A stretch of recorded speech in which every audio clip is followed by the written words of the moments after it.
আমি আপনাদের বন্ধু সৌরভ। আজকে আবার নিয়ে এসেছি আরেকটি সত্য ভৌতিক ঘটনা নিয়ে আপনাদের সামনে।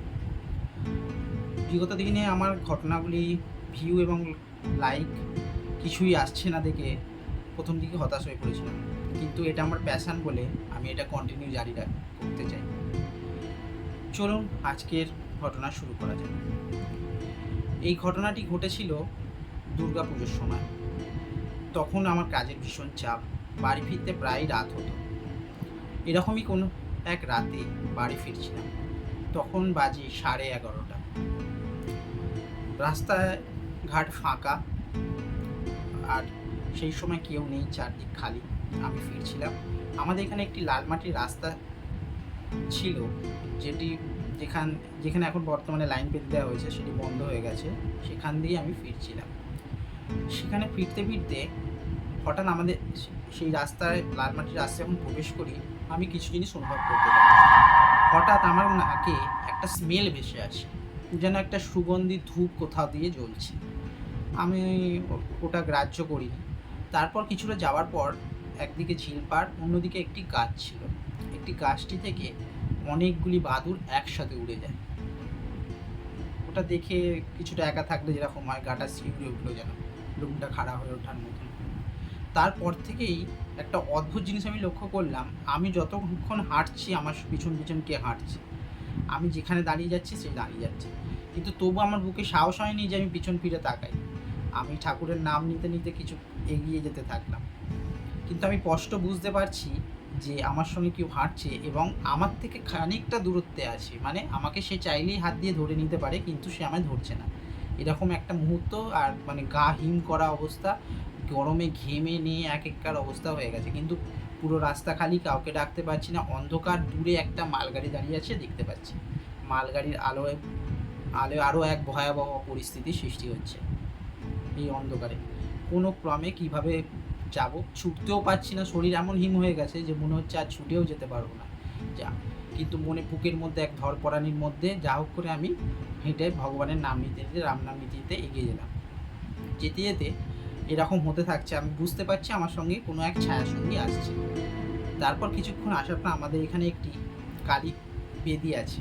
সেইখানটা আমি ক্রস করার পর হঠাৎ দেখলাম পিছনে সব কিছু দূরে সরে গেল। সেই ছায়াও আর দেখতে পেলাম না, আর কিছু নয়।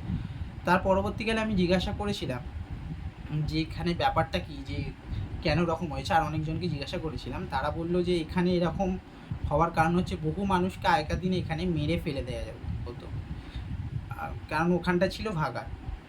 তাই সচরাচর তাদের মধ্যেই কেউ না কেউ রয়ে গেছে, যে মাঝে মধ্যেই কাউকে না কাউকে দেখা দেয় বা কাউকে ধরে, কি এরকমভাবে ওই প্রকাশ দেয়, যে জানান দেয় বা আমি আছি ওখানে, আমি থাকি।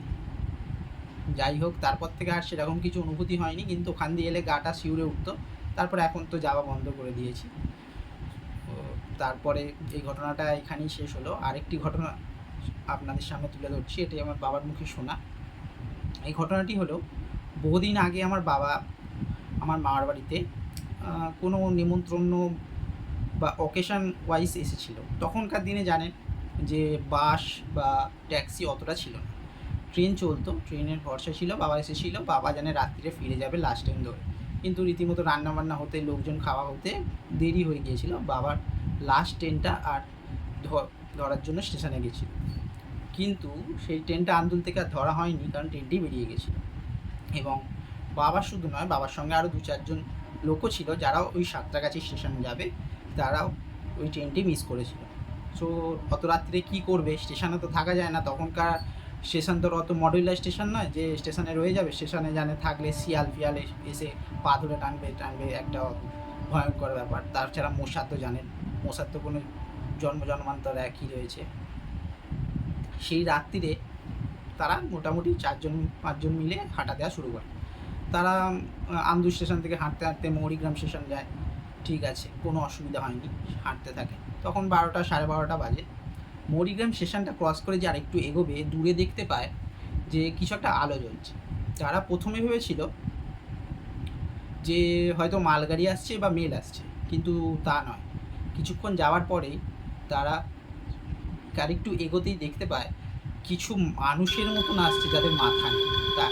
তাদের হাত দিয়ে তারা খালি যেন এগিয়ে এগিয়ে আসছে, মানে হাতড়ে হাতড়ে আসছে, অন্ধ লোকের যেরকমভাবে আসে হাতড়ে হাতড়ে এগিয়ে আসছে।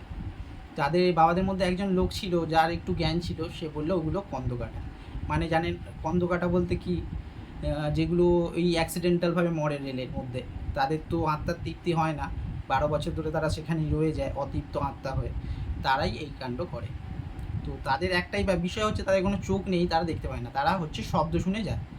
তো তাদের ওরকম আসছে দেখে বাবারা তো ভাবছে কী করে যাওয়া যায়, তার মধ্যে একটা লোক বুদ্ধি করে একটা পাথর নিয়ে জলের দিকে ছুঁড়ে দেয়। তো সেই দিকেই সবাই লাইন দিয়ে নেমে যেতে থাকে। আর বাবারা তারপর ওখান থেকে কোনো ক্রমে সবাই মিলে, দল ভারী ছিল তাই চলে আসতে পেরেছিল। বাবা পরবর্তীকালে এই ঘটনাটা বলেছিল আমাকে। যাই হোক, সাহস ছিল বলে সেখান থেকে চলে আসতে পেরেছিল, আমাদের মতন লোকেরা হলে হয়তো ওখানে হার্টফেল করে যেতাম। যাই হোক, এইসব ঘটনাগুলি থেকে বোঝা যায় যে ভগবান যেরকম আছে তারাও আছে। তারা কিছু কিছু ঘটনায় আমাদের জানান দেয় আমরা আছি, তারাও প্রত্যেকটা সময় প্রত্যেকটা মুহূর্তে আমাদের সঙ্গে বিরাজমান, কিন্তু আমরা বুঝতে পারি না বা অনুভব করতে পারি না বা আমরা এড়িয়ে যাই, কিন্তু তারা ছিল, আছে, থাকবে, যেরকম ভগবান ছিল, আছে, থাকবে। সো আজকে গল্প এই পর্যন্তই। ভালো লাগলে লাইক, কমেন্ট এবং সাবস্ক্রাইব করে দেবেন, এবং আবার আমরা নতুন এপিসোড নিয়ে আপনাদের কাছে আসবো। পরবর্তী এপিসোডে দেখা হবে। আজকে এই পর্যন্তই। নমস্কার, ভালো থাকবেন, সুস্থ থাকবেন।